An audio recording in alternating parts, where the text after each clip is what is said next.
नमस्कार दोस्तों। आज के वीडियो में हम बात करेंगे मन को वश में कैसे किया जाए। आइए इसे सुनते हैं।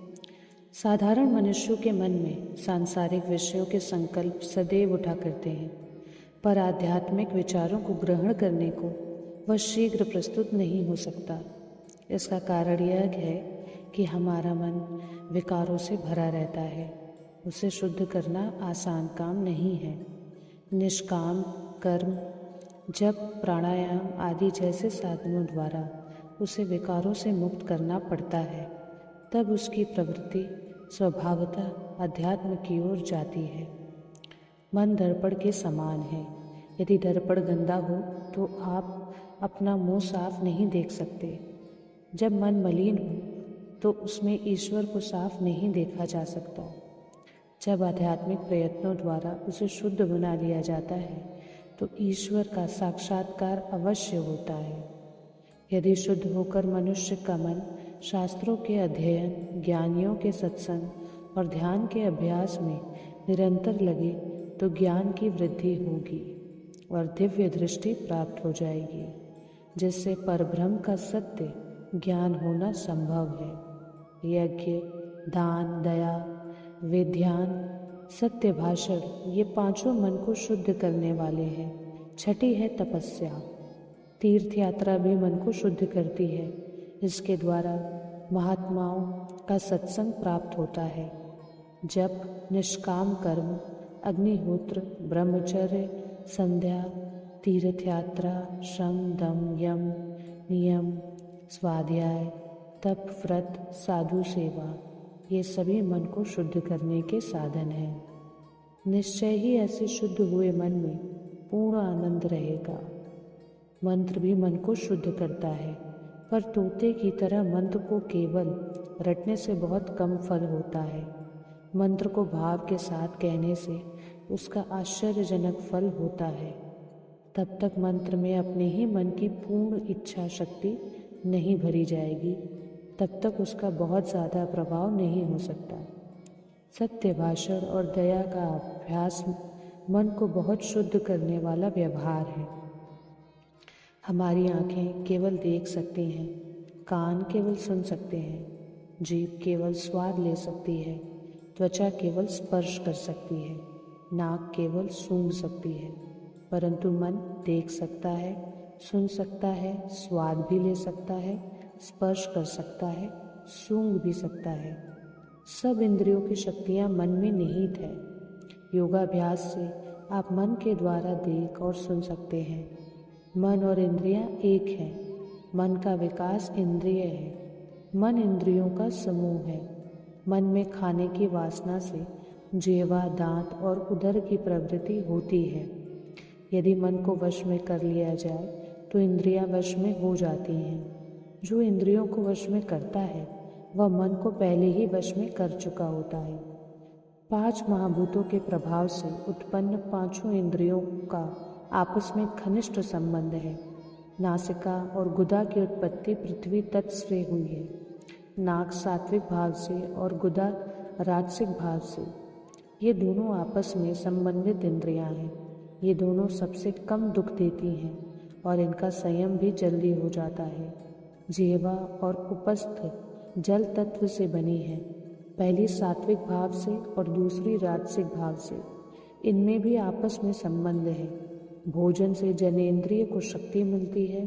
यदि जीवा को वश में कर लिया जाए तो अन्य इंद्रियां सहज ही वश में आ जाती हैं। सबसे ज़्यादा चंचल और दुखदायी जनेंद्रिय है, उससे कम जिह्वा, उससे कम यावेंद्रिय बोलना, फिर कान और आँख। आँखें तथा पैर अग्नि तत्व से हैं। आँखें सात्विक भाव से और पैर राजसिक भाव से। आँखें देखना पसंद करती हैं और पैर उसे वहाँ ले जाने को तैयार रहते हैं। त्वचा और हाथ वायु तत्व से बने हैं। वावेंद्रिय और कान दोनों आकाश तत्व से हैं। जिस प्रकार समुद्र नदियों से भर जाता है, बिना नदियों के समुद्र की स्थिति नहीं है, इसी प्रकार मन इंद्रियों द्वारा पूर्ण होता है। बिना इंद्रियों के मन का अस्तित्व नहीं रह सकता। आँख, कान और जिह्वा, ये तीनों इंद्रियां मन को बहिर्मुखी कर देती हैं। और मनुष्य को सांसारिक विषयों में फंसा देती है। इसलिए किसी भी आध्यात्मिक साधना में इन तीनों इंद्रियों को वश में करके ही मन को अंतर्मुखी बनाया जा सकता है। मन की शांति के लिए श्रम और दम जरूरी है। इंद्रियां यदि प्रबल हो तो अच्छे अच्छे साधकों को मन भी इस तरह उड़ा ले जाती हैं जैसे तूफान नाव को उड़ा ले जाता है। सब इंद्रियों को भड़काने वाला मन है। इंद्रियों और मन के द्वारा माया भी अपना मोह जाल फैलाती है। इसलिए साधक को हमेशा सचेत रहना चाहिए। वैराग्य और वासना के द्वारा दम का अभ्यास करें। उदाहरणार्थ, मिठाई के बाजार में खूब पैसा लेकर जाओ। तरह तरह की मिठाइयों को खूब ललचाई निगाह से देखो, पर कोई चीज़ खरीदो मत और घर को वापस आ जाओ। उस दिन घर पर यदि उत्तम भोजन भी दिया जाए तो उन्हें ग्रहण मत करो। सादा भोजन करो। ऐसा करने से जीवा वश में आ सकेगी और आपकी इच्छा शक्ति भी बढ़ेगी। यदि आप चाय छोड़ने का संकल्प भी कर लें तो अपने जीवा को कुछ अंश तक वश में कर लिया। सारे बढ़िया भोजन छोड़ दो और इंद्रियों को भोग के सारे पदार्थ त्याग दो। तीव्र तप का अभ्यास करो, तप से इंद्रियां दुर्बल हो जाती हैं और मन वश में हो जाता है। कुछ समय तक मौन रहने से वाक इंद्रिया का संयम होता है। इससे मन के चंचल रहने का एक बड़ा कारण दूर हो जाएगा और आपको शांति का अनुभव होगा। अब दृढ़ निश्चय के साथ ब्रह्म का ध्यान करो। बोलने से पहले अपने शब्दों के चुनने में सतर्क रहो। बोलने से पहले 2-3 बार सोच लो। विचार करो कि आपके शब्द दूसरों पर क्या असर डालेंगे।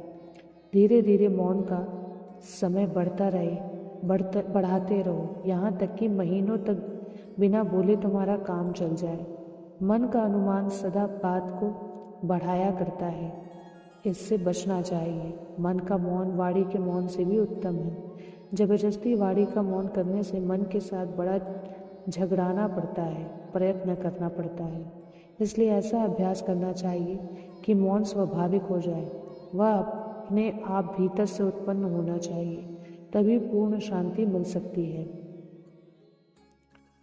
एक प्रसिद्ध कहावत है, मन जीता तो जग जीता।